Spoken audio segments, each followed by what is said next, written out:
Hey, this is Selena, your event organizer. So see the description. I've dropped all the social media links of our speakers, and enjoy this video as a podcast. Make sure when you hear this sound, you look at the screen and see what a cool person now speaks. Yeah, and enjoy the video. See you in a bit. So what is the most common myth about Ukrainians in Europe in your encounter in public discourse? Okay, first of all, thank you very much for inviting me. Secondly, I think I'm sitting out on the outside here, not because I need to be kept away from the ladies, but because I'm the first to get the questions. It's a very unusual panel. It's the first time I think I've been on a panel where I'm the only man. And that's quite interesting, and where I'm the only non-Ukrainian, so that's again very unusual. Okay, so what's the biggest myth? I guess the biggest myth is that Ukrainians just simply come here for the money, which of course is nonsense. You know this better than I do. When you're in a war situation and you're being bombed, you try and get out of there. And of course, the largest number went close to Ukraine, like Poland, for example. Germany has a large number too. So people had to flee. When I look at the data, it's very, very interesting. And this is what I normally do. So I'm a professor of economics, and I look at data. There are about 49,000 recipients of social welfare of some description. But if you look at people who are actually working, that's more than 50% of this. So the employment rate amongst Ukrainians is actually very high, especially if we think that a lot of Ukrainians who came were mothers with children. And childcare is not something we do very well in Ireland. So actually participating in the labour force is difficult. So the employment rate is high. That shows that people are not here for the money, they're here for safety, and while they're here, they try and support themselves. That's also noticeable in the housing situation, where there's basically no one now, the percentage is zero, in direct state accommodation. We can see that Ukrainians are increasingly looking after themselves. Of course, at the start, there was a financial burden, but Ireland didn't help when it came to weapons. So, for a European country, we show our solidarity by helping the people. Yeah, maybe you can just talk a little bit more about why the society often fail to see the economic contribution to newcomers. As I already said, there are quite a large number now, nearly 30,000 Ukrainians who came in this last wave.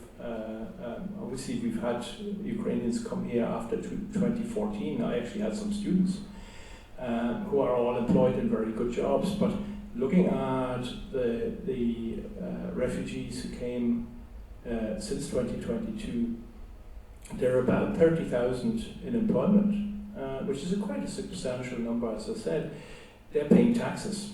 Everyone's paying taxes. And of course, any money that is spent on refugees also recycles in the economy.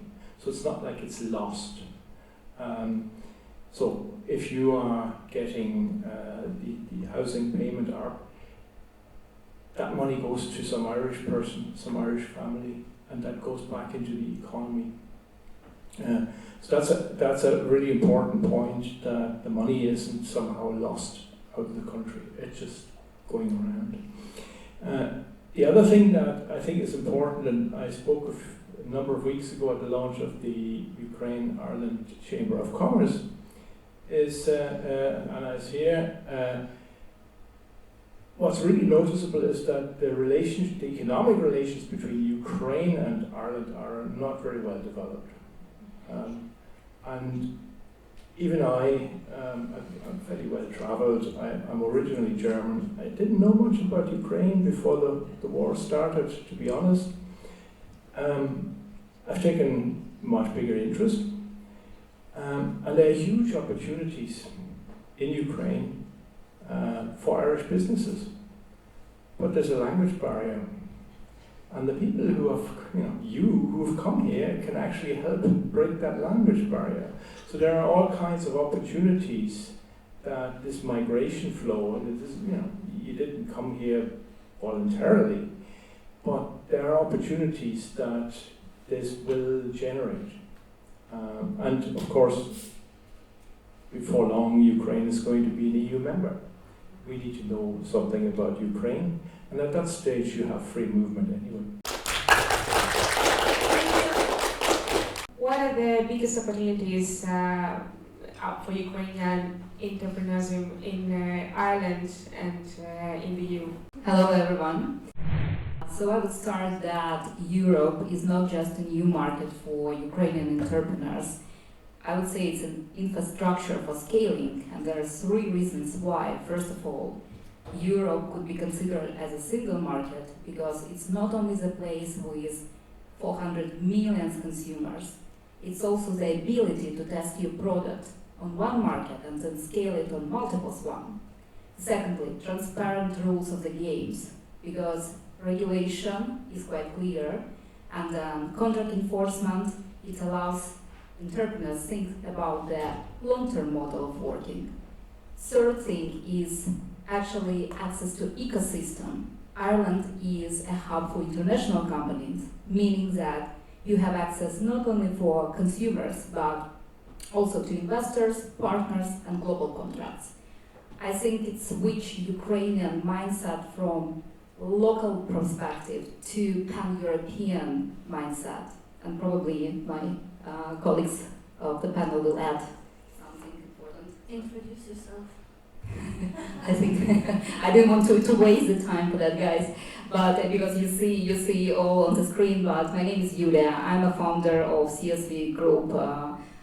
We help the companies to enter the new markets, including Ireland, scale their businesses, make a connection between the company, distributors, partners, and other channels. We also provide end-to-end public procurement support in 23 EU countries. So that is our focus, and definitely we would like to be also one of the connection bridge between these two brilliant countries, Ukraine and Ireland. Thank you. Hi everyone, my name is Anna. I'm the head and co-founder of the Ukrainian Irish Chamber of Commerce, but also I'm a proud business owner of two beauty salons, one in Dublin, one in Greystones.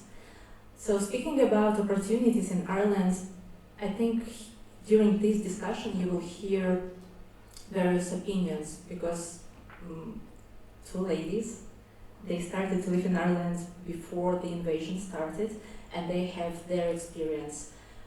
Olena and Katerina came after the invasion started, and in my case, I used to live in Ireland between 2015 and 2019 and worked for the IT company, and then I came back to Ukraine, and when the invasion started, we came back to Ireland. So I have kind of two times when I entered this country in very different roles, with very different emotions. So first of all, when we speak about opportunities for people who run away from the war, so first of all, it's a safe country, and it's a safe space, and it's a place where you can feel calm, where your kids can be safe. So first of all, it's about safety. And when you're coming after all the horrible things that probably you saw in the country where the war is going, you need to calm down your emotions. So before starting a business, before thinking how you can contribute to this country, you have to support yourself mentally. And you have this safe space where you can do it. It's about mental health. When we speak about business, of course there are plenty of opportunities. Right now Ireland is an IT hub. It has a huge ecosystem for IT businesses, and all startups know that when you start in Ireland, then you can easily go to the Northern Ireland, and then from Northern Ireland you can develop your business to the UK, and from UK the whole Europe will be open for you. So this is this huge ecosystem that is working around Irish market. And of course a lot of programs for people who want to start, who just came to Ireland, or for Irish people who want to start their job, they don't want to work for someone, they want to start their businesses. Ireland has local enterprise offices.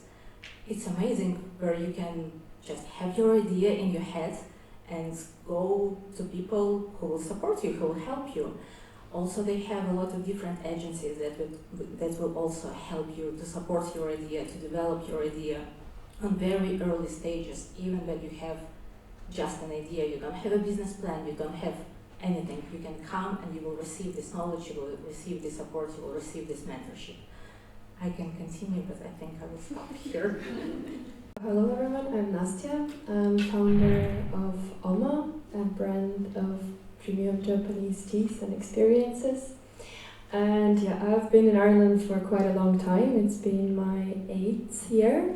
And when it comes to opportunities for Ukrainians in Ireland and EU, I wouldn't say I ever looked for specifically opportunities for Ukrainians, but while kind of offering my initiative, I was met with a lot of support and collaboration here in Ireland. So I would say it's not that much about what is available there on the market, but it's about how much you knock on the door and how much you offer your ideas and initiative. And here in Ireland, you will definitely be met with a lot of support if you do that. I remember the first year of war, the full-scale invasion, and we wanted to represent Ukrainian contemporary culture here. And by then, I was actually in the mood, not like in the mood, in the state that I really wanted to leave Ireland. I couldn't find my place here in a way, but I thought I want to reach out to local businesses and see if they would be interested to help us host a few cultural initiatives, film festival, art exhibitions.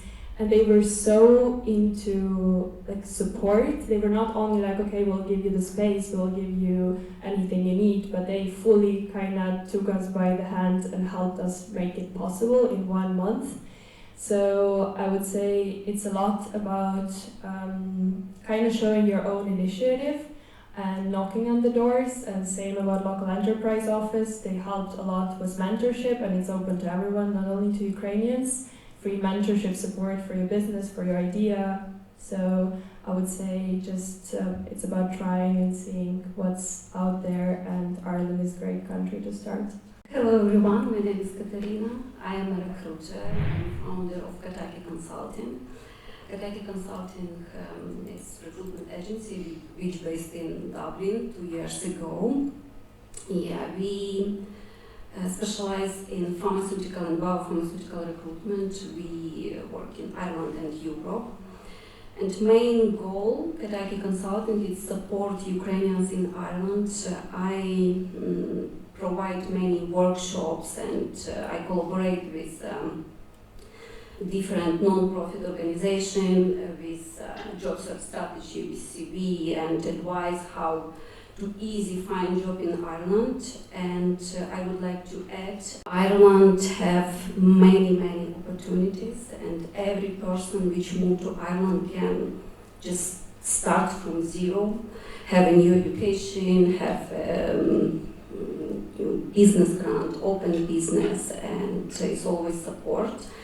And when I'm dealing with people who just losing motivation, how start, whether it's my way, I just say we can start from zero and just follow your dream, what you want, or just work or open business, and I follow you what's the next. Hi everybody, I'm Olena Kasyan, and I'm the co-founder of SparkNet, Art Hub and Gallery. If you're gonna have time, it's actually very nearby. It's on Southend Street. We can have after party. Yes, it's a little blue building, but I'm also a textile artist, and to be honest, I started my artistic career pretty much over here. I've been here for 3 years so far, and previously I was an educator at an international school. I was teaching art and I was connected with art, but I was never considering opening up my own space, like the art gallery. Even though I had the experience before of working in those spaces, like if the Ukrainians over here, they would probably know Pinchuk Art Center. So that was one of my very first experiences, volunteering type of a job. But I absolutely agree with all of the presenters over here because yes, despite the fact that when I came to this country having 2 degrees, none of them were considered as a degree. I needed to wait for my teaching registration, etc., etc. Despite the fact that I did have very good references from international school, it took me about a year to get it. But at the same time, this country actually gave me the ability to follow my dream, and that's why the space is there. So I think that I would totally agree with absolutely everybody, despite the fact that we all are coming from different backgrounds. We do have this, once you have a goal to proceed somewhere, and like this country can actually help you with that, with mentorship, with the background, with the education, with different type of support, whatever support it is, but it's doable over here. And that's something that I will probably end up my inspirational speech.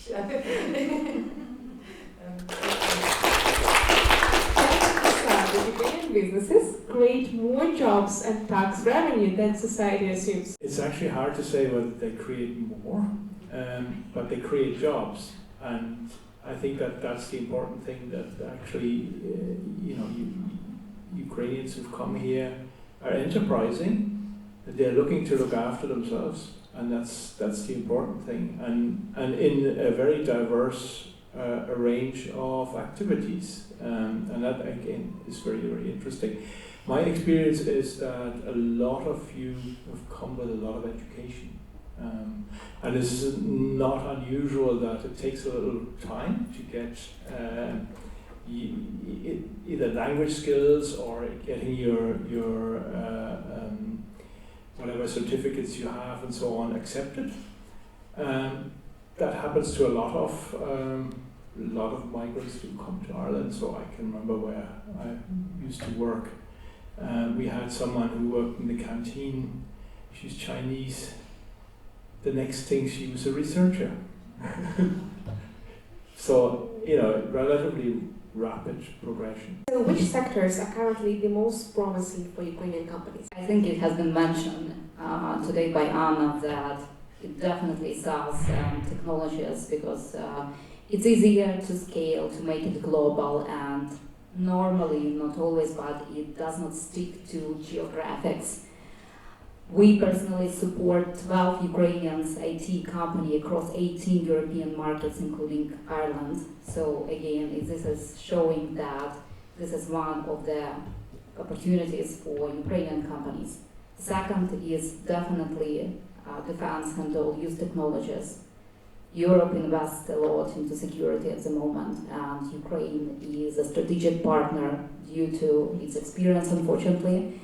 But it's a short window for us to become a strategic partner, not only in Europe, but in the Middle East as well. But huge opportunity for Ukrainian entrepreneurs here as well.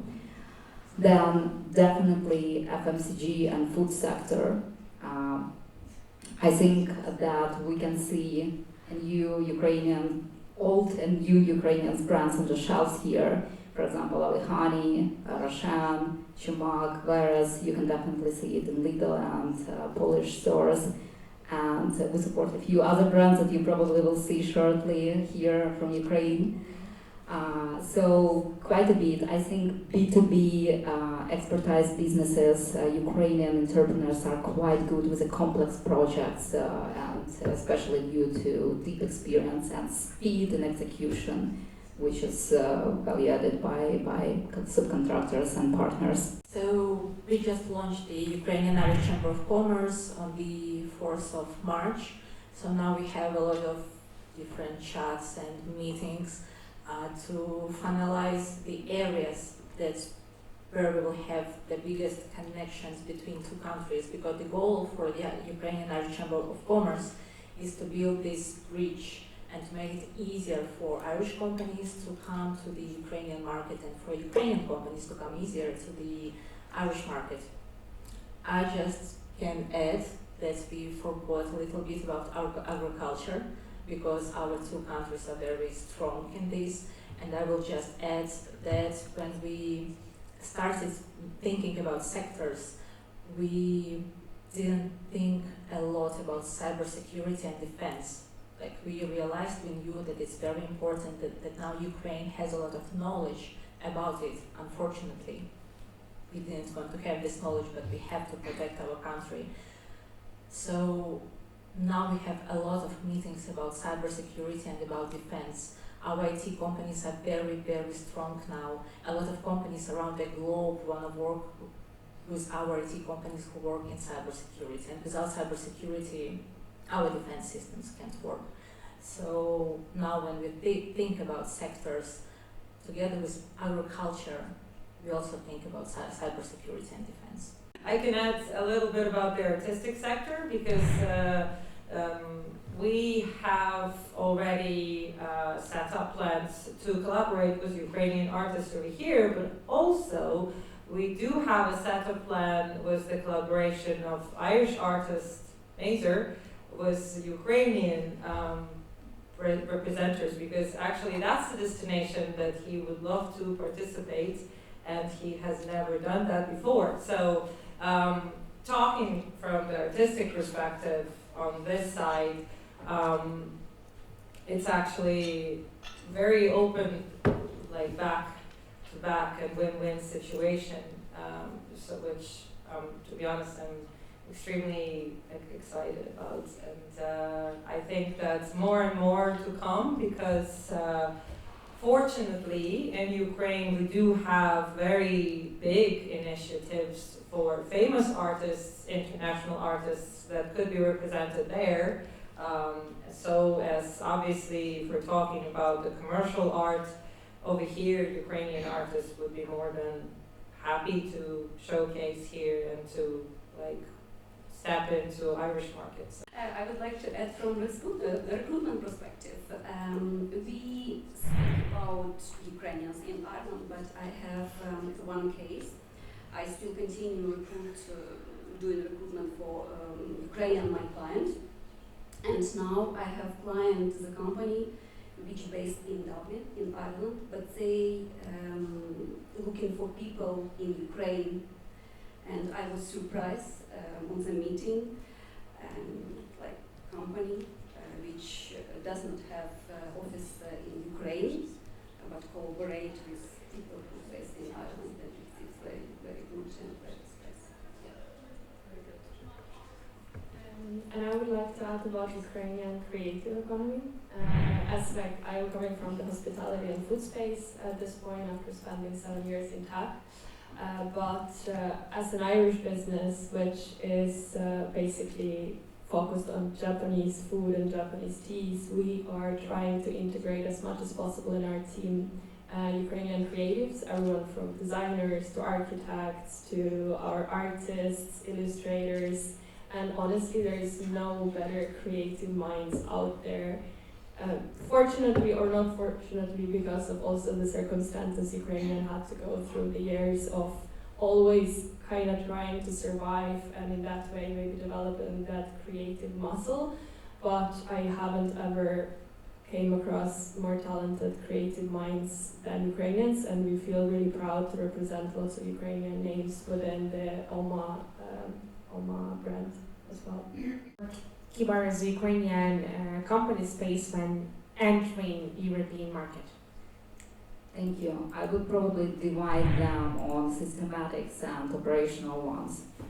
From systematic perspective, I would say that probably Europe is a country for trust. Like it's obvious Europe builds a relationship on long term, and without a track record, it's very difficult to enter the market. Even, for example, in public procurement, normally the buyer required 2-3 successfully completed contracts in order to be competitive with other players for the tender.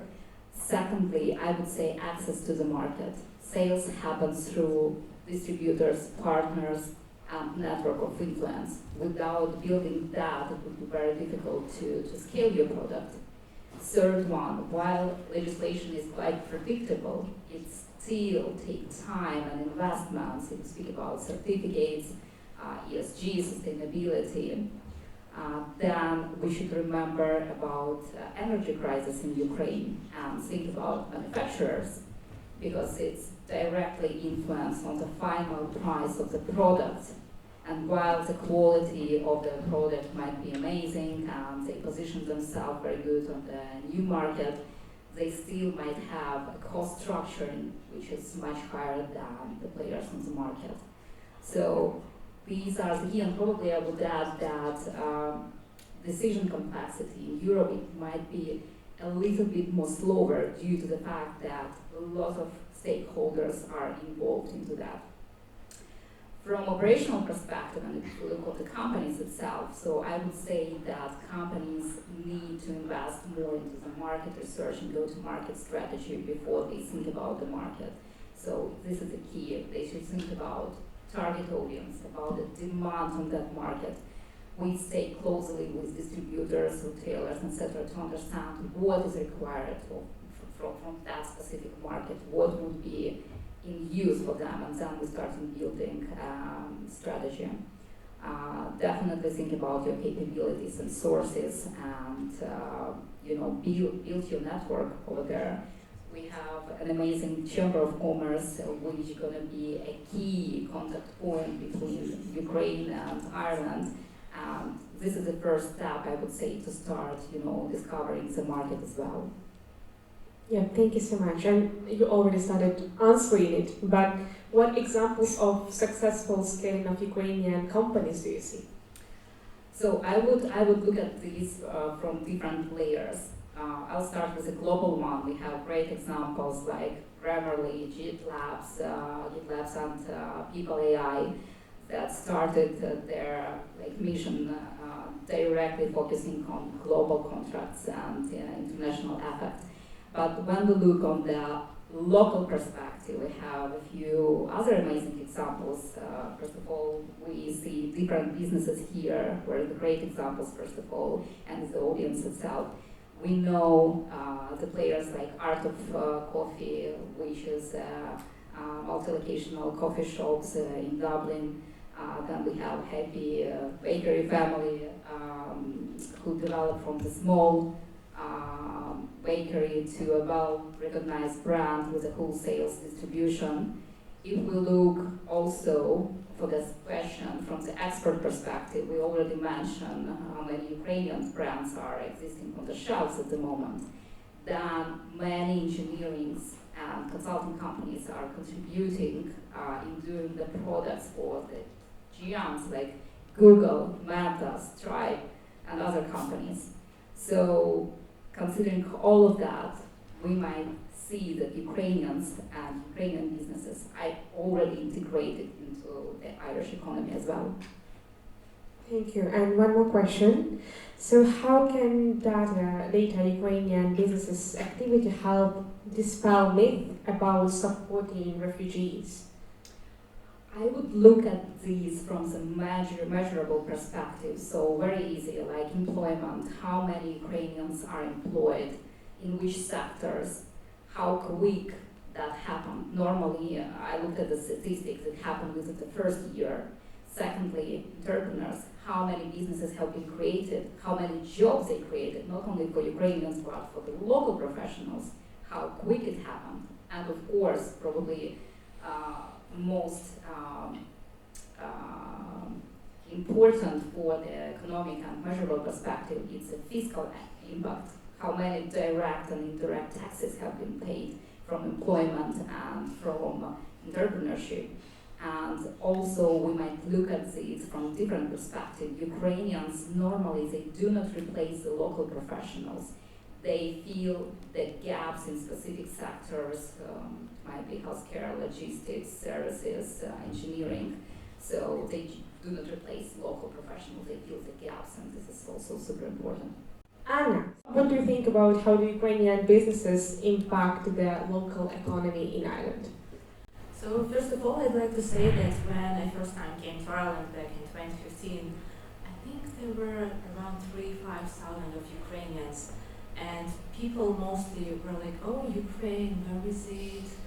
What are you talking about?" And now people know where we are. They know who we are. They know like the names of all our cities. We paid a very big price to be recognizable in this world. And when the invasion started, of course, no one expected that it can last for so long.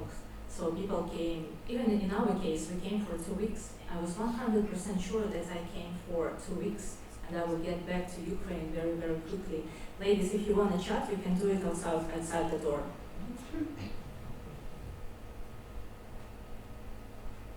Thank you. So when we came here first time, we didn't think that we will stay for so long. That's why a lot of people kept in their mind that why should I start something like business? It's a huge step. Why should I start something here when I will get back to Ukraine in 1 week, in 2 weeks, then in 1 month, in 2 months, 6 months, 1 year, 2 years. Here we are 4 years later.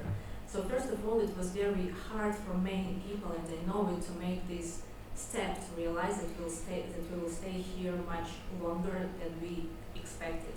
And I believe that this first step is one of the hardest, to understand that we will, like flowers, like trees, like we will start to grow in a new place, in a new country. So first of all, this decision, it took time for Ukrainians to realize it. That's why first businesses, they didn't start to grow in the first year. They started to grow in year 2, in year 3. Now we are in year 4. We see hundreds of Ukrainian businesses. We just don't know all of them, but there are a lot of now self-employed people. There are a lot of LTD companies which were opened in Ireland. So what Ukrainians can bring, we are very creative, we are very entrepreneurial, we like very good services. We have very high service level in our country. Even when you go to a very small village, you know that you can order everything with the QR code, you can pay for everything with the QR code, you can split everything. We have all our documents just in one mobile app. We like services, and we are very, very good in it. And this is something that we can bring to the countries where we are coming. And that's why one of the goals for the Ukrainian Irish Chamber of Commerce is to bring these good success cases, to bring these softwares, and to show how the system can work. And I believe that it can be very fruitful collaborations, because we know how to do it. We already did it in our country, so we can bring it to Ireland as well. I think I have to park here. Yeah, you mentioned that you talk about commerce, and because of this, you talk a lot and you know a lot about businesses here. So, what trends do you see among Ukrainian entrepreneurs in general? So first of all, finally, I see that Ukrainian entrepreneurs, they became visible. So they started to speak about themselves. They started to see their goals. They started to have their own visions, and they started to follow their dreams. I know by myself how hard it can be to keep your dreams away, because now it's not time. Now it's not time, I have to do this, I have to do that. I'm a refugee. What are you talking about? What business? Local people can open businesses, and we have to navigate the language, we have to navigate the laws, we have to navigate taxes, we have to know everything. So this first step, I believe it's very important to have it in your mind. And I'm very happy that now a lot of Ukrainian people became entrepreneurs. What trends I see? Of course, I see that some people that had professions that's relative to this market, like beauty industry. A lot of beauty salons, a lot of beauty technicians started their own businesses. They found themselves here, and now beauty industry is booming, and we are bringing a lot of new standards on the market. But also I see a huge problems, for example, when you are a lawyer and you don't have qualification here, and you have to start something new. And in this case, Ukrainians can be very creative. They can see the problem on the market, and they can come up with an idea which cafe to open, which coffee shop to open. Now I saw that a man opens like this shop with lots of different like brushes and all that stuff. So Ukrainians can be very, very creative. And another trend that I see, that because of our location, so a lot of Ukrainians, they live in small villages, and actually they bring a lot of energy to these small villages. I remember I visited a lot of like very rural areas in Kerry back in 2018, 2019, and there were not a lot of people. Now when you are going there, you can hear Ukrainian language, and you can see that these villages, they are blooming. There's a lot of energy, there are a lot of coffee shops, there are a lot of like people on the streets. So Ukrainians bring these ideas how to develop even rural areas. Just add something to that. This is a very important point. If you look at where Ukrainians post 2022 went in Ireland, they didn't go to Dublin. A lot of them went to the west of Ireland. I personally brought a number to Donegal. Part of the country that was losing population, that was probably going to lose a school because there weren't enough kids. Now there are enough kids. So there are other kinds of benefits that are not just purely economic that Ukrainians have brought to Ireland. And now the local GAA club, which is important in Ireland, has more players. Right? There's a big benefit to a local community. I live in a rural area myself, and having enough players for a game is important. So those are really important benefits. Your chamber support the integration of businesses into the European economy? So when we came here second time in my life, in 2022, it was 10th of March. So because I used to live in Ireland before, because I know this country, I had very good networking here, I had very good connections, and because me and my partner, we ran an NGO in Ukraine for many years, for like 15 years, we developed debating community in Ukraine, so we know how social activism can work, and we realized that we want to help Ukrainians to integrate into the Irish community. So very quickly we started our initiatives, which is called United for Changes, and we started with the YouTube channel, and probably lots of you have seen me on that YouTube channel, because we were speaking a lot about how to come to Ireland, which documents you need. Then we started to speak about how to open business, how to find school for kids, how to find accommodation. So with the development of the situation, we developed the information on our YouTube channel. But also we organized various initiatives. Maybe some of you know it because your kids are visiting our youth club through your career. Alexandra is here. Some of you have visited our Ukrainian business boot camps. Olena and Katerina did actually. So we've been coming to this point when we were like, oh, but we are not initiative anymore. Like we can't call ourselves initiative for like 3, 4, 5, 10 years. Now we need to find more fundamental connection between our countries. We realize that our country needs our support with rebuilding, with reconstruction, which is happening all the time. It will not happen only when we will win this war. Reconstruction is happening right now. We can't wait till our winning day. I hope it will come very soon. But everything is happening right now, and our country, Ukraine, it needs our support, and it needs economical support. And we were thinking what we can do to make this support and to make this connection stronger. And we came up with this idea, Ukrainian Irish Chamber of Commerce, because it is a very understandable model in the world. So some of the chambers, they work 100, 150 years. So it's very understandable model how societies can work between themselves. So what we will do, we will provide all the necessary information for the Irish companies, how to enter the Ukrainian market. And I received a lot of questions actually on my threads when I posted about the chamber.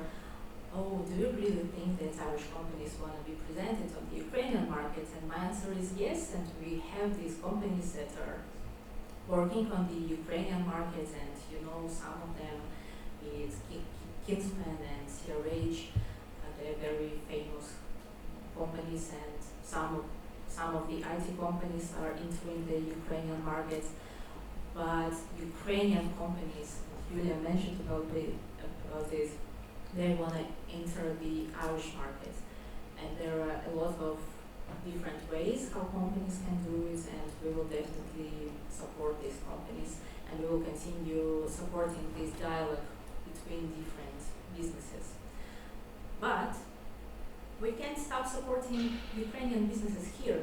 That's why we will continue doing our Ukrainian business bootcamps. We will continue organizing our networking events, because you know what is the most important thing about Ireland? You definitely know it's networking. It's about how do I know you. You can just come to the company and say I want to work with you. You have to be introduced by someone. So it's all about networking. We will continue building these connections, and we will continue to help Ukrainian entrepreneurs integrate into the Irish community. Because for us, I believe that it's very important, of course, to save our culture, to keep it. That's why I also have Diva Chahata, and I think probably lots of you read about this event in Diva Chahata. And we organize a lot of cultural events as well to keep our culture. But also we have to integrate, because now we live here, and we have to be a part of this community and of this society. Yeah, thank you so much for your detailed, sincere, and inspiring answers. And now I want to go to Nastya, and let's talk about how many of you know about OMA. Yay! Okay, Happy so birthday! Happy birthday, Oma! yeah, happy birthday. Turned 1 2 days ago.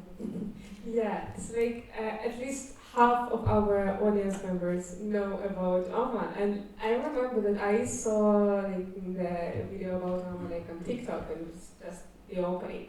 And I remember those insane queues to the coffee shop at the very beginning, like for the first few weeks, I guess.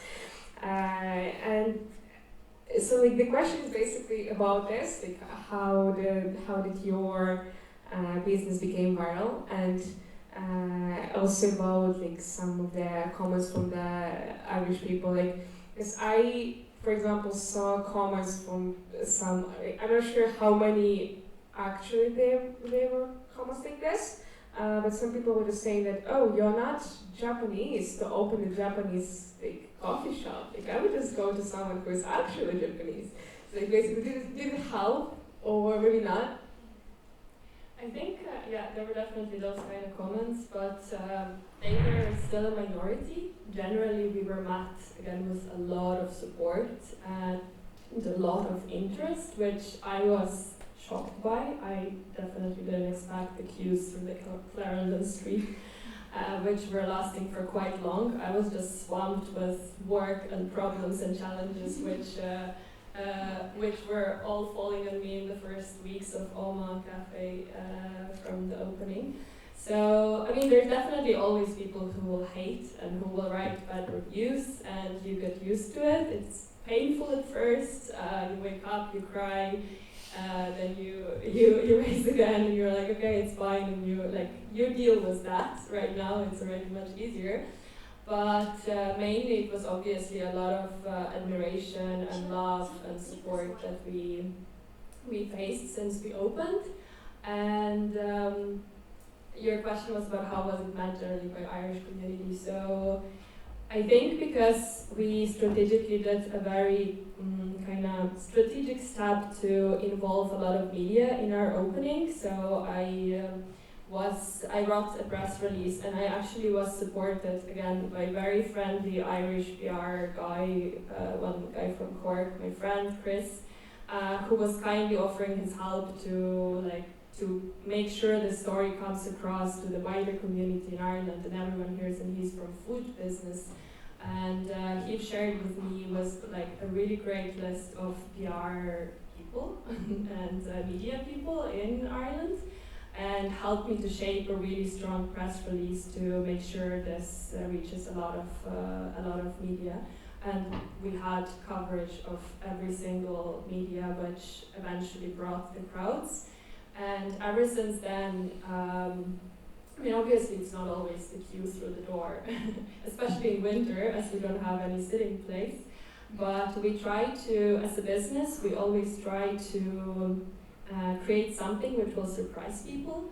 And when we come up with ideas for our menus or for our treats, for our communication, we always try to think, okay, this is how this will be done, but how can we do it differently? How can we surprise the community, and how can we do something completely unexpected?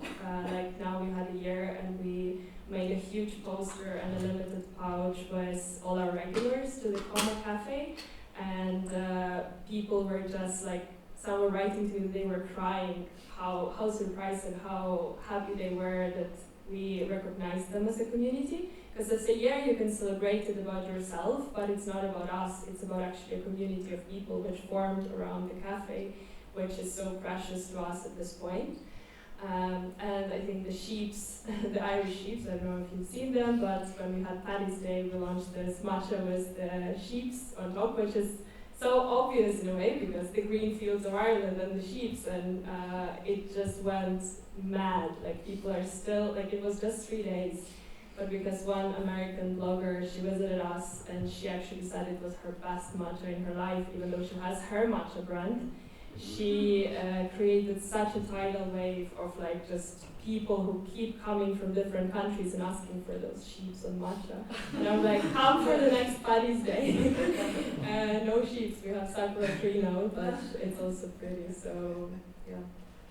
Yeah, and why do you think gastronomic projects integrate so quickly into the local economy?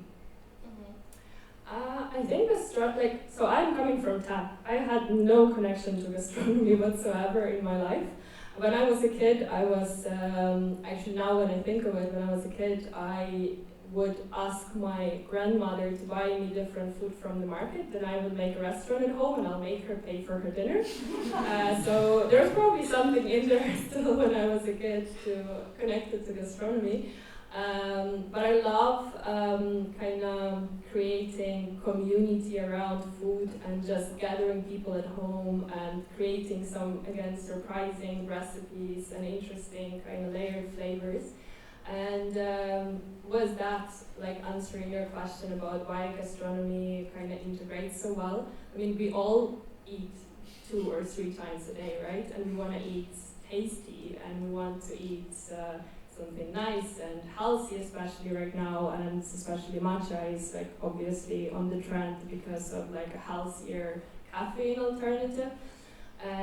So, and in Ireland, people just love, I think, going outside, going to pubs, spending time with their friends, with community, especially if it's sunny outside, we all know it. So I would say it's just such an important part of our daily being that gastronomy kind of would always probably be on trend.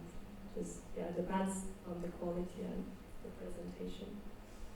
Yeah, and I also remember that even before you opened your cafe, I was going to buy some matcha in another coffee shop, and I already knew that you have like your own matcha, like it didn't have the place itself.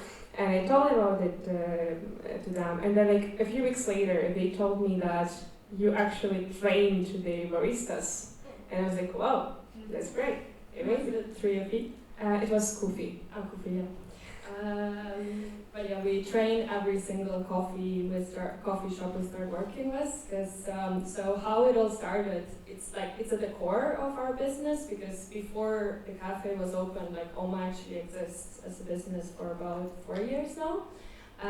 Just we were mainly focused on bringing in the education to specialty coffee places around Ireland when it comes to matcha. Because when I started exploring this topic for myself and learning what are the options in the market, I realized that there is zero to almost a little bit to zero knowledge about what good matcha is. And good product is one, and we're sourcing one of the best products that are out there from Japan, but knowing how to prepare it is like 50% of how it will come out eventually.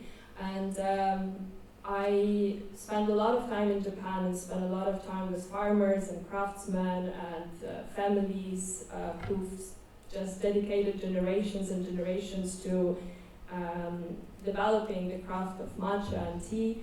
And it was just so important for me to kind of transfer all this knowledge and bring it here and make sure that the product we are sourcing from them is prepared with as much respect and to the traditions and as efficiently as possible at the same time. It was an interesting challenge to see how to integrate the process of matcha into the busy coffee place, which is also quite a challenge, because they always say, oh my god, like we're so busy, how are we gonna just stop and whisk? And we're like, yes, you're gonna stop and whisk, and it's gonna be a nice meditation throughout your busy daily routine.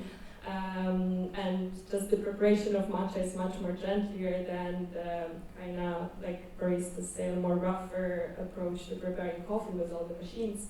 So yeah, the training and education was a huge part of Oma from the beginning, and we keep making sure, and we're even giving now certificates to whoever knows and learn from us how to prepare a perfect cup of matcha. And maybe just to add to this, within our team we have a few Japanese people, and that's also a very big and important part of Oma, that we want to make sure we have the authentic employees, in terms of we have them to bring all the tradition and craft that I obviously can't have just because I'm not from there, but that they can bring and integrate into everything that we do. And I find Oma this kind of a super special bridge between Ireland, Japan and Ukraine, and I love kind of just integrating those communities together. Yeah, thank you so much for your answers. We'll just move on from one creative way of making matcha to a creative space. From one creative person to another, how do you think cultural initiatives and art spaces influence the local economy? Well, first of all, I would like to add to what Nastya has said about the creativity and infrastructure, because despite the fact that their place is one-of-a-kind place, but they did fill up a gap, actually, because there was a huge gap in lacking of matcha over here, literally. Obviously we do have matcha places, right? I mean, matcha in the cafes or coffee shops, but the thing is that the place itself, it's very unique. So I understand this kind of need of creating a similar thing, because SparkNet is actually based on a similar idea, because we created not just an art gallery, because there are plenty of them over here. We created the art hub and the gallery, which is quite unique, specifically in Dublin, because we do sell art. That's literally our motto. We sell art and we do art classes. So we also teach, and we create workshops. So we kind of filled up the gap that it seems like so obvious, right? It seems like that it's right there, right in front of your face, how hard it is to make a space where people sell paintings and they make paintings, right? I mean, logically, it's supposed to be there. but it was not there, just like matcha place. It's so many coffee shops where you can buy matcha, but there's no matcha place. So for us, answering the question, for us, it's really complicated to scale what particular impact we provide as an art place or gallery or art hub to the social or to economic art. But because we act as infrastructure, because as I mentioned before, as we are art hub, we do the art workshops, and usually when people go to our workshops, they would stay on the same streets, and they would go to the pub, they would go to the restaurant, they would go to the bar, before they would attend our classes. They would ask questions, all right, so we would try some materials with you, like for example, we would try oil painting, and then the next question, they would like to do it at home. And how would they do it? They need to go to the local shop and buy canvas, paints, brushes. So despite the fact that, well, not for the fact that we do pay taxes, obviously, as LTD, but despite all of this, we also actually amplify and collaborate kind of unknownly with local businesses. So, and obviously, we're the gallery of not just one man's show. We showcase right now like approximately 23, 25 artists. And yes, we do have Ukrainian artists, but also we have lots of Irish artists, because like we're in quite touristic zone, so of course lots of tourists come over to find their Irish heritage. And of course they would want to bring some piece of Ireland specifically. And the place that was opened on 19th of September 2025, not both myself and my business partner were not Irish actually, but we amplify and we add a huge variety to Irish economy and collaborating with different other businesses as well. So I think that's the important part of this gap. Yeah, and you were saying that you quite often collaborate with Ukrainian artists as well. And do you think that the interest in Ukrainian art is growing in Ireland? Yeah, so I think that the interest definitely is there, but it has shifted, because at the beginning of full-scale war, it was not so much of an interest of the arts that you would buy and put on the wall. It's something that you could buy and show that you've been supporting Ukrainians who came over here. Lots of cases it would be told as refugees who came over here. You see, I've done my impact. I paid for the painting, and this amount of money would go as a donation somewhere for like a frontline or for whatever other purposes, for needs. But I think after 4 years, and that's our main goal actually right now, to showcase Ukraine not only as a strong, resilient nation that is fighting, but as the very deep cultural nation that has huge history and extremely interesting way before the war. And it's still going to be interesting after the war, when we're going to win, but like after the war, it's still going to be interesting, not only because we're resilient, but because we are creative. And I absolutely agree again with the guys about the creativity over here.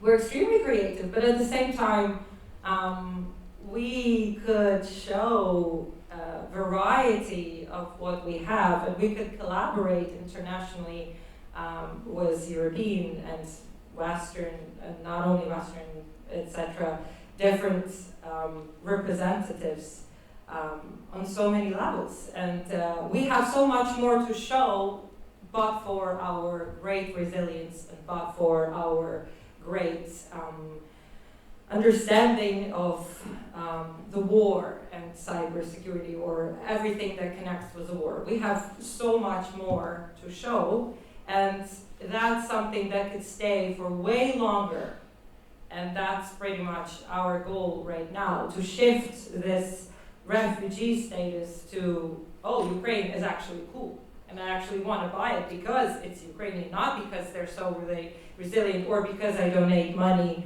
to this or that, but because it's cool and that's something that I want to put on my wall.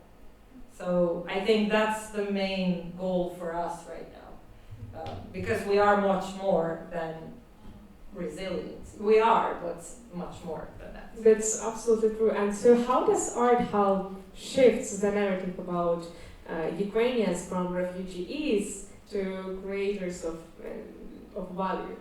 So I think the main thing over here is collaboration, because as was mentioned before, Anna said it's very good point that networking is extremely important as one of the key elements in Ireland, and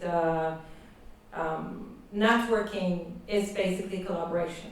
So in case you collaborate, that's when you can be visible, and that's one of the key points, and that's pretty much what we are, again, concentrating right now as the art space. Represent yourself and represent others is extremely important, and that's the main key over here.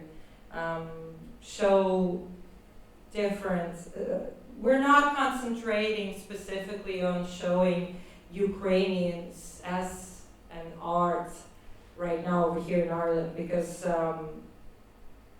it's very important to understand the market, because we are a commercial gallery. We don't survive with brands, we don't live on brands. We live on sales, and for us, understanding this market is also, and respecting the market is extremely important. So I think not to be lost in this vision of, oh, we are Ukrainians, so that is why everybody's supposed to just buy us because of that. It's not going to work like this. And we also need to understand it, because we are in different country, and lots of people are coming over here for specifically Irish things. So for us, it's very important to bring this collaboration, because well, that's how it works. That's the market pretty much. So Thank you so much, Lana, for your answers. And now we will move on to the next part of our discussion. So, work as a tool of integration. And now I have questions for Katerina. So, what are the biggest challenges that Ukrainians face when they are searching for the jobs? So, as I mentioned, in agency my main focus is recruitment, because I have to make money, but again, my main focus to Ukrainians, and every every month I collaborate with different non-profit organizations and making workshops for Ukrainians, because I have strong belief every person from Ukraine can easily have job. And for this we have to have a bit structure and a bit navigation, but we have challenges. We have a lot of challenges. First, it's language. English is still one of the biggest issue. Even when the people have very strong English, it's not always about confidence. Even now, today I speaking to big audience. I am nervous because it's not typical. It's not job interview where I am asking questions. Yes, and many people work below their qualification. Yeah, and it's not easy to have. It's not easy way to have a new education and change career, because in the same time we have psychological pressure from different organizations, because in refugee, from social department, we have to do extra activities. And as I mentioned, most my project in pharmaceutical and pharmacy sector, And for having job in this sector, we have to recognition our diplomas, our certificates. And it's not easy as well. It's a long process and many moments involved. Again, English and again age and many moments. And then people have to think what's the next, what's the areas they have to work, how to integrate. Yeah, but in the same time, I have been working with Ukrainians for 3 years at Kataki Consulting, and I have experience in local recruitment agency. I see how job market change. So many Ukrainians work in different positions. It's not only hospitality sector, it's a big company and pharmaceutical company and IT company, tech. It's very big progress. Yeah. Yeah, and how does employment itself influence economic independence and perception of Ukrainians? So employment changed everything. I think first for us Ukrainians, like a refugee, is opportunity to show us like professional, because if we see, to be honest, hate, let's say on Facebook or social media, this hate in general about Ukrainians. And even today, when we start this conversation, you mentioned a lot of Ukrainians work, even less not work. And I think it's about independence. It's about show us how we integrate to society. Which skills do you think are the best support for integration into the Irish labor market? Today we mentioned many times it's networking is number one. We have to speak, we have to cooperate, we have to ask, and important adaptability as well, because many Ukrainians think, okay, I just translate my CV and apply for many jobs and I will have a job offer, but it works different way. We have to understand how work Irish market, and then doing extra action.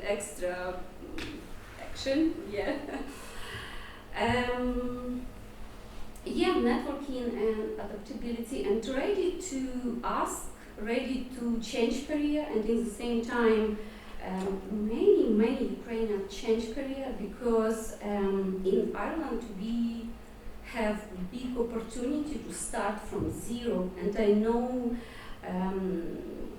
Ukrainians who, let's say, in Ukraine was like a doctor, but now this person work like a barista, but not because something not okay, because this woman like making coffee and be happy, and for her it was just start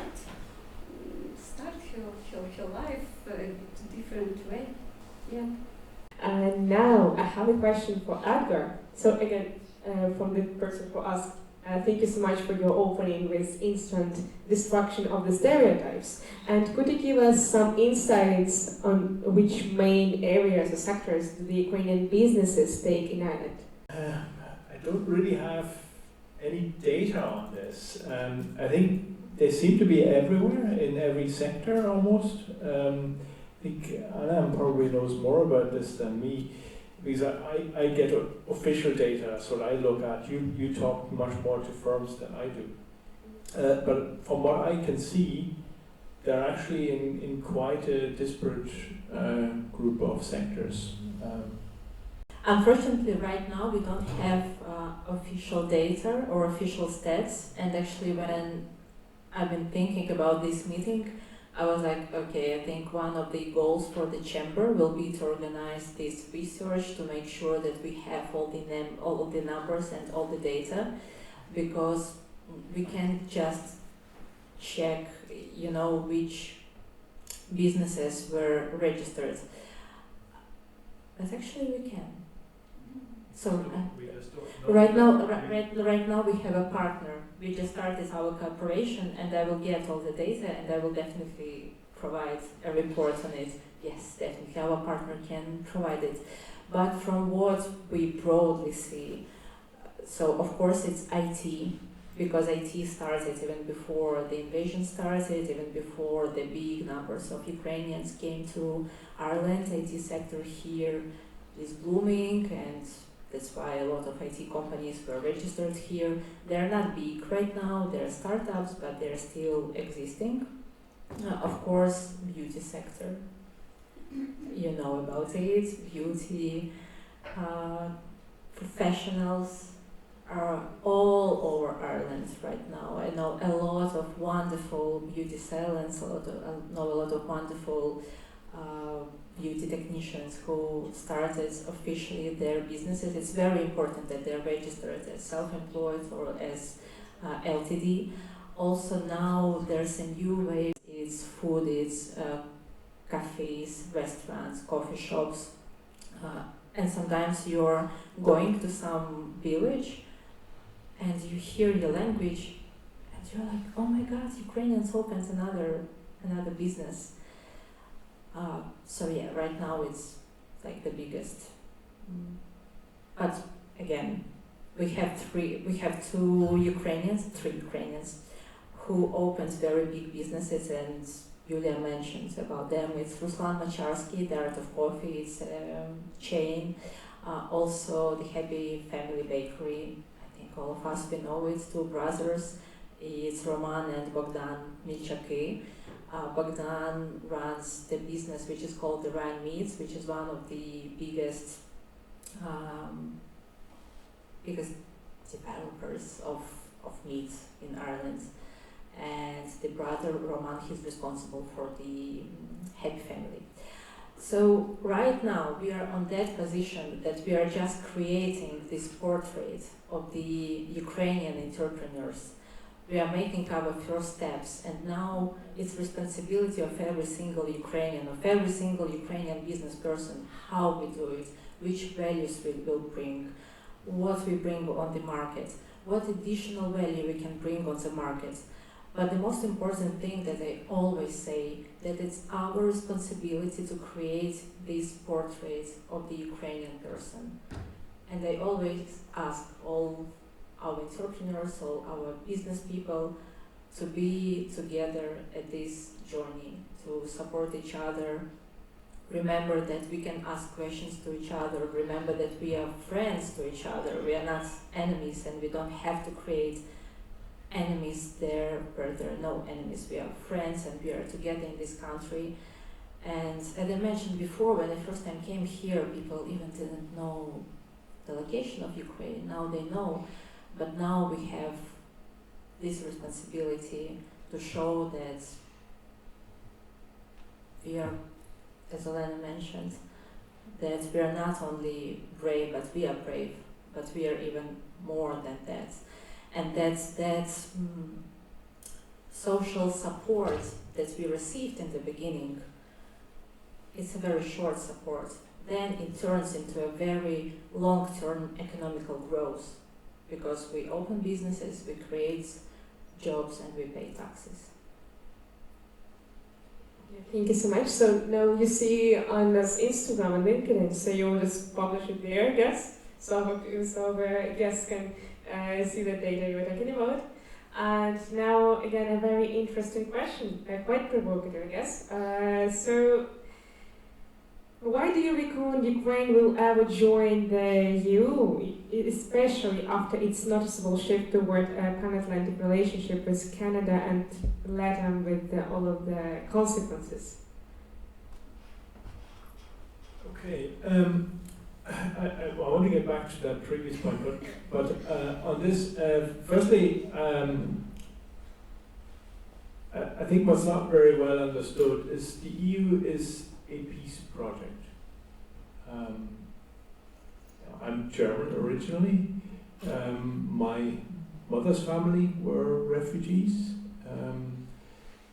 I think we know what wars can do, and we want to stop it.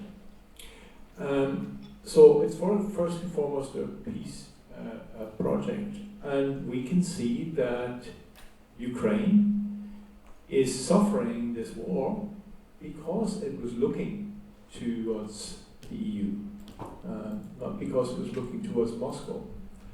And so it's I think natural that we would try and help Ukraine achieve EU membership. There isn't really an alternative for Ukraine. If you think, and some people do still think, maybe think that America somehow is going to help, I think America is more likely to sell you out than to help. And even under the previous administration, it didn't help enough. Canada is looking towards Europe. If you think that maybe looking to Canada, well, Canada actually feels very, very alone. 80% of Canadian exports go to the US, 18%. And there is an administration in Washington that wants to disrupt that. So actually the EU is kind of the only show in town. The question is, can Ukraine do what it needs to do quick enough to become a member? Because the EU cannot compromise on the standards that it wants to see met. And I worked in Estonia before Estonia became an EU member, helping them actually achieve membership. I worked in Latvia. I've worked in a number of other countries since they became EU members in the East. There is a hard standard to be met, and that's not easy. And it's not easy during a war to do that. But it will benefit you.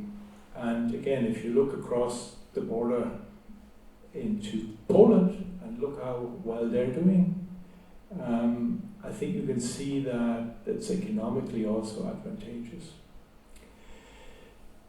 There was a point about migrants and Ukrainians coming here and working their way up. What's not well known is that the ethnic group in Ireland with the highest average income is not Irish people, it's Indians. And in fact, it's Indian women who have the highest income in Ireland. So there are opportunities here. Thank you. Another interesting question. So how do you convince businesses to expand into Ukraine? How to calm fears about losing the investment due to the ongoing war? Start answering this question, which is actually a great question. I was supporting one of the official delegation of the Reveal conference in Warsaw in November, and actually the businesses from that official group asked exactly the same question. Because everyone sees the opportunities in Ukraine, especially with the rebuilt area, but at the same time they would like to be secure that their investments are going to be at the right place, and as we all know, there is no safe place in Ukraine. So there are different mechanisms on how to do that. Many companies do enter Ukraine through Polish market due to the fact that there are different agencies like KUKE, which is a government agency that insure the export risks. So this is the first way on how to do that. So company prefer to do consortiums with the Polish part so that they get this insurance and cover the risks. They could do the same with the UK market. So depends on the way you're going to do that, either you Irish, UK, or any other companies, you can actually discover how to cover that risk. And definitely what I figure out, international companies, whether it's Irish company or EU company, unfortunately there is a gap. They would like to invest, but again, they do not understand the whole mechanism how to do that. Or even when you want to get the finance from European Commission, EU in general, there are lots of sources on how to get that. They do not know the exact instruction how to follow them. This is definitely the gap that we can try also to help international businesses to understand with. Yeah, I think it's one more question probably for you and maybe for Anna too. So what are the advantages of Ukraine-Ireland relationship compared to other European countries connected by land? Considering we're working with different markets, I wouldn't say that Irish market is the easiest one due to location probably. It's a little bit far away, but at the same time, it gives you an access not only to Irish market, Northern Ireland, UK market, Scotland. So it's a great start over here. But as we said, like start considering this market, do market analysis, work on your network of influence, and definitely think whether this market is suitable to your product or services. But also remember that this is a great opportunity to have a wider scale around that market. Actually, I want to add, I don't think the no connection by land is a problem. Like Ukrainian transfers, which transfer from Ukraine to Ireland, they work more efficient than DHL, UPS, FedEx, and all the other like global logistic companies. So it's just fascinating to see again like how this is not a limit for Ukrainians as well. So we have one Ukrainian lady, Lesia, who opened the furniture company, Les Interiors, and it's so and funny and interesting that sometimes you order from her and she delivers from Ukraine, and it's quicker than to order here in Ireland. I have a very funny story about this. We developed ceramics in Scotland. Eventually, it took us 4 months to get it to Ireland. We developed ceramics in Ukraine under bombardments, under no electricity, under no lights. Like, really, like our ceramists had to work at night to be able to burn the ceramics because it all needed time when she had electricity at some points. And we got it delivered in 1 week. 4 months with all the import, export details and problems that shipment was sent back to Scotland and then again to Ireland, and there was so much mess. And then Ukrainian transfers 1 week, and everything was developed within a month. So maybe one last question because we are running out of time. So what do you think is the main thing that Irish business can learn from, like not only business, but just in general, what they can learn from Ukrainians? I think we've already discussed it, that the most important part is our love for high-level services.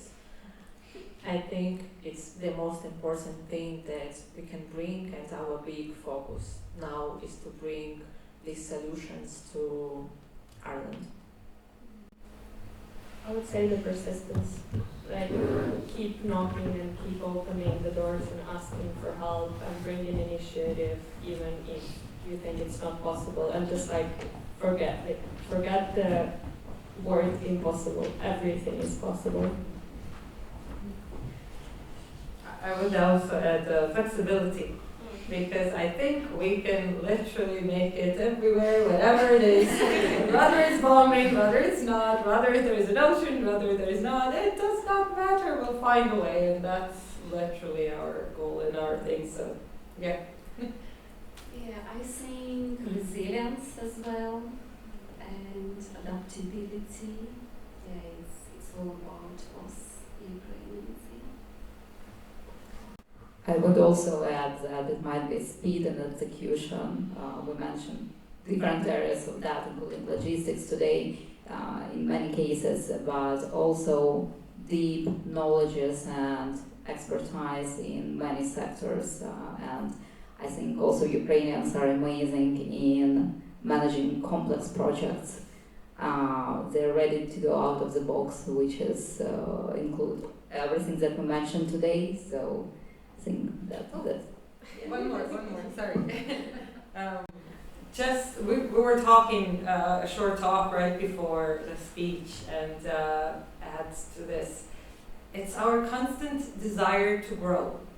We literally all have it. We're constantly going to take 2 different courses.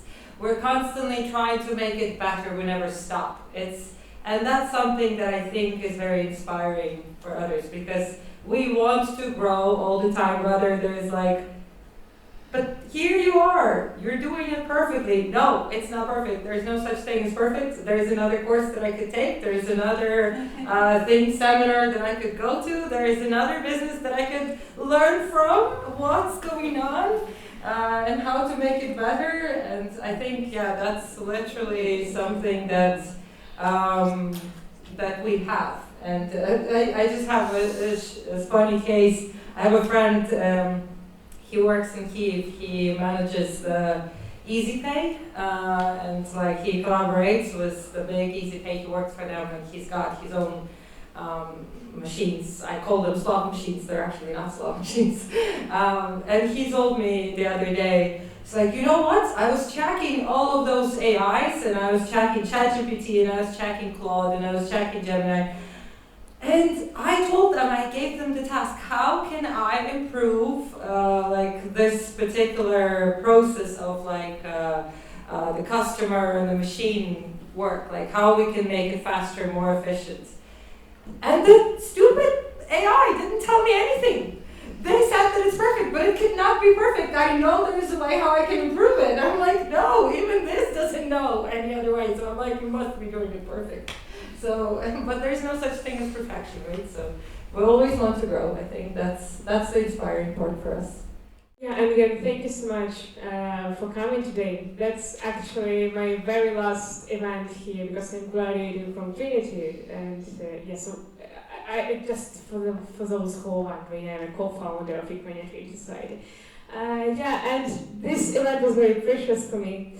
And thank you all of our speakers, all of our wonderful speakers, and our professor who just made sure that everything which was said here was correct.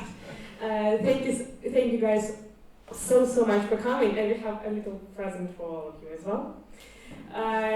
Yeah, just waiting for people to hear that I'm saying something. Yeah, thank you so much. We'll do it more.